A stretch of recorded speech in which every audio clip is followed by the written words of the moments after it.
1, 2, 3.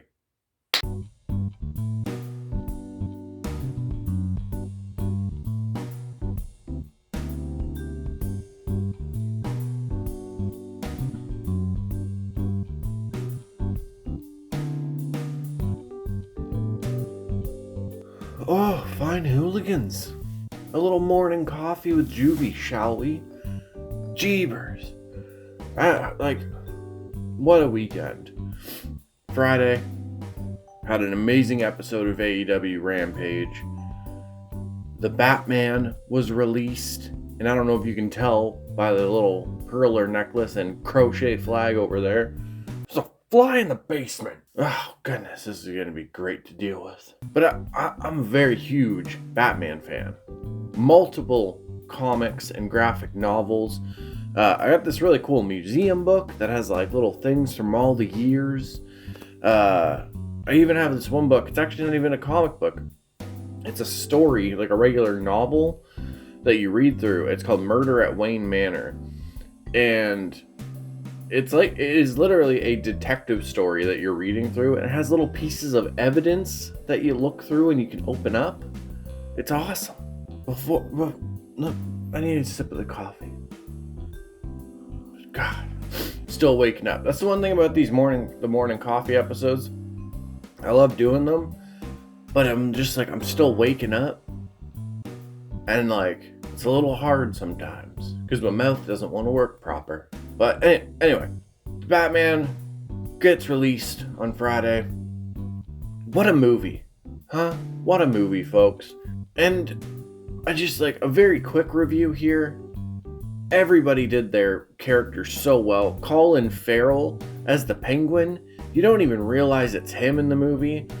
Robert Pattinson as a young Batman it was awesome. Paul Dano as the Riddler with these I don't want to spoil anything. So he's awesome as the Riddler. It's fucking so good.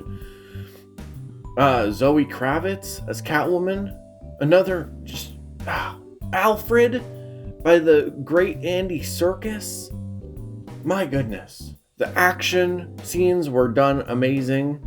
The soundtrack is fucking beautiful.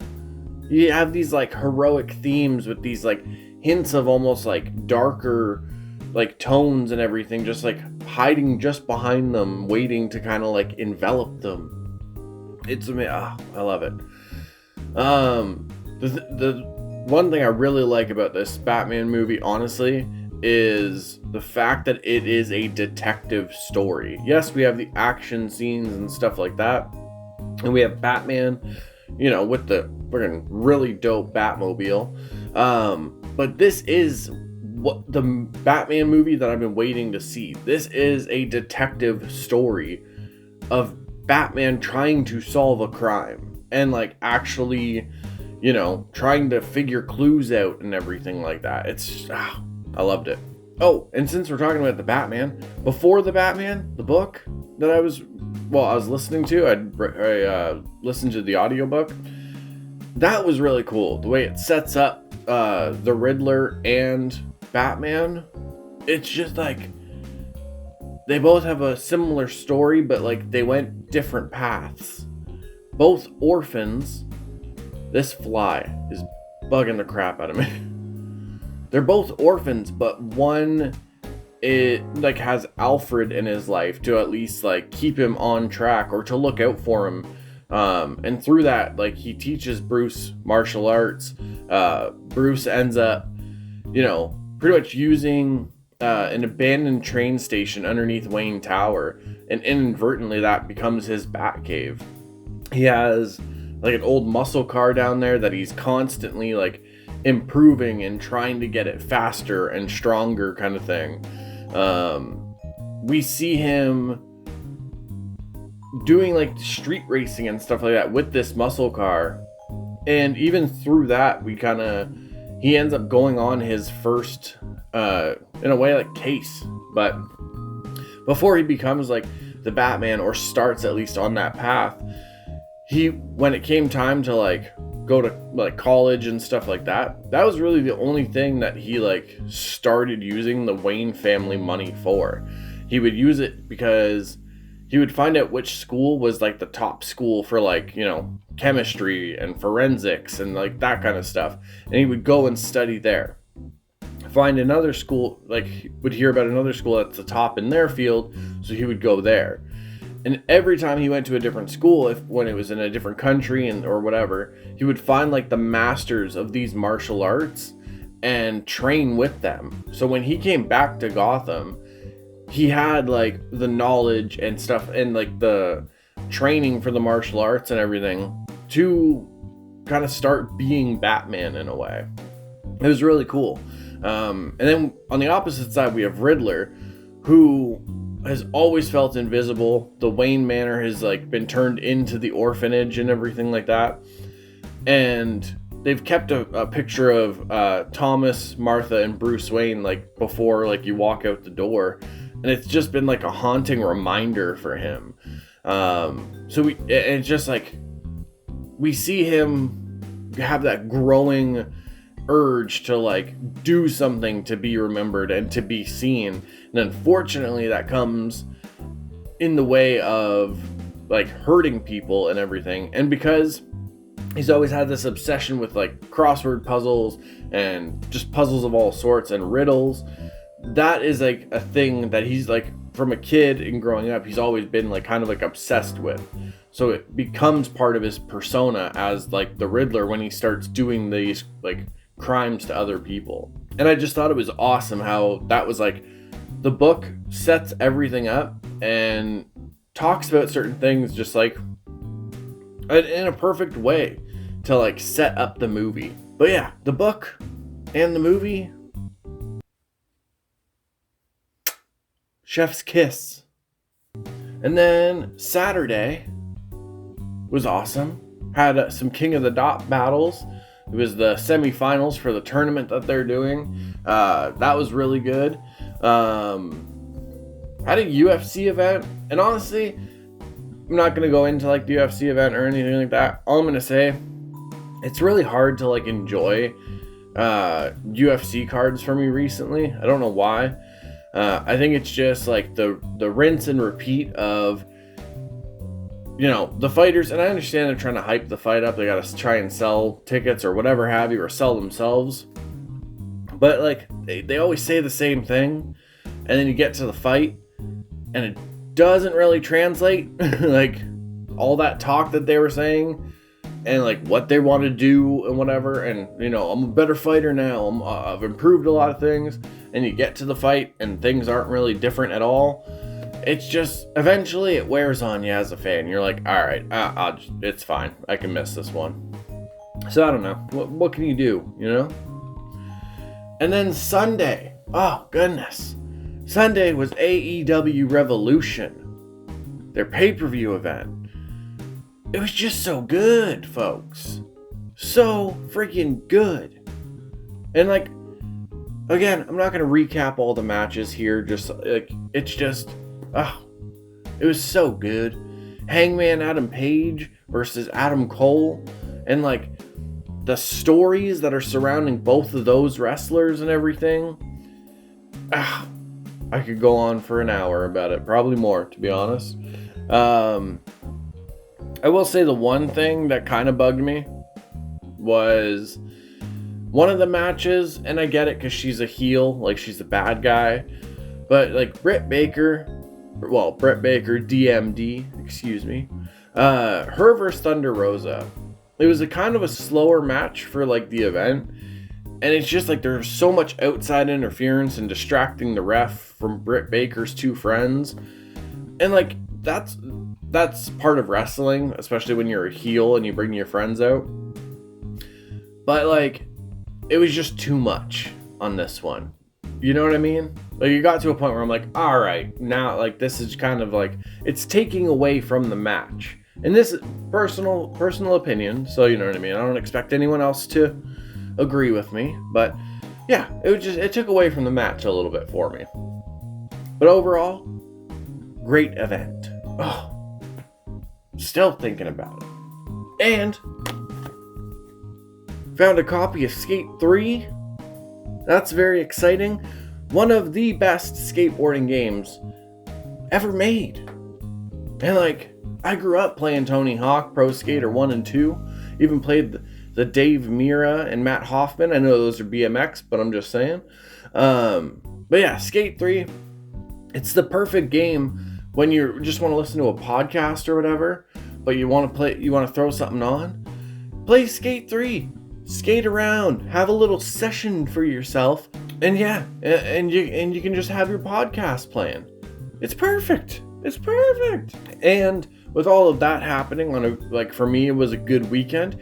I also had my youngest, so that was amazing. I got to have her for the weekend. We watched the 2003 remake of Texas Chainsaw because she's my little horror movie buddy, and she's been wanting to learn more and see more about those kind of movies, like Halloween, Texas Chainsaw, and so it was awesome.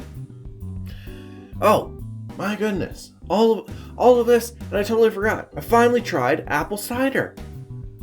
Yeah, I never tried it. I think I had it as a kid, but I never tried it as an adult. I don't know why it came out so weird. So I picked up two different companies. There was Okanagan? I think it was Okanagan. I don't know. And Forbidden apple cider. This one was the flavor Coffin Ridge. Excuse me. But I will say, Forbidden, the Coffin Ridge one, tasted so good. It was like apple juice for adults. And literally, you look at the ingredients, and it's literally fermented apples or fermented apple juice and sugar. So just like wine, how it's fermented grape juice. But that was it. Those were the ingredients. And then Okanagan, it was more of a carbonated one. And it was a bit of a list of ingredients. So there was a difference. Now, I will say, they were both very, very tasty. But I definitely liked the Forbidden one, especially that Coffin Ridge. It was just, look, I enjoy a beer from here and there, from time to time. But I tell you what, folks, I'm an Apple Cider Booy now. Through and through, I'm an Apple Cider Boy. Oh goodness, it was just so tasty. I tell you what. Oh, so yeah. I guess this episode has just kind of been me talking about my weekend, but I had a good weekend. You know what I mean? And I've shared good and bad with you folks on this channel, so I wanted to talk about it. Was there something I missed about the Batman movie? Probably, because it was just a quick review. But oh my goodness, folks. Just see it however you can. If it's safe and you feel comfortable going to a theater, go see it there. If you need to hoist the black flag and see it like that, see it like that. I'm just saying, it's so good. And I think next month it actually comes to HBO Max. So if you have that, or if you have Crave in Canada, you should be able to watch it at home soon anyway, if you don't want to go to the theater. So yeah, that works out. Is that it? I think that's it. Yeah, I think that's it. We've been chatting for a while. Oh, podcast recommendation. Red Web Podcast, hosted by Trevor Collins and Alfredo Diaz. If anyone's familiar with Achievement Hunter, you'll recognize them from that. But Red Web Podcast, it is like a true crime podcast and everything. They dive into some of the mysteries and true crime stuff like that. They also dive into certain things, kind of mysteries of the internet, some that I had never even heard of before. So I don't know, if you want, go check it out. It's on your Spotify's and your YouTubes and whatever else. I don't know. Okay, now that's it. I've been yapping a lot. I'm gonna go drink my coffee. I'm gonna get this edited and uploaded for you fine folks. And I hope you have a good week. I hope you have a good day, a good evening. Whenever you're watching this, I hope it's good. You know what I mean? Thursday, 2 days from today. So if you're watching this on February 8th,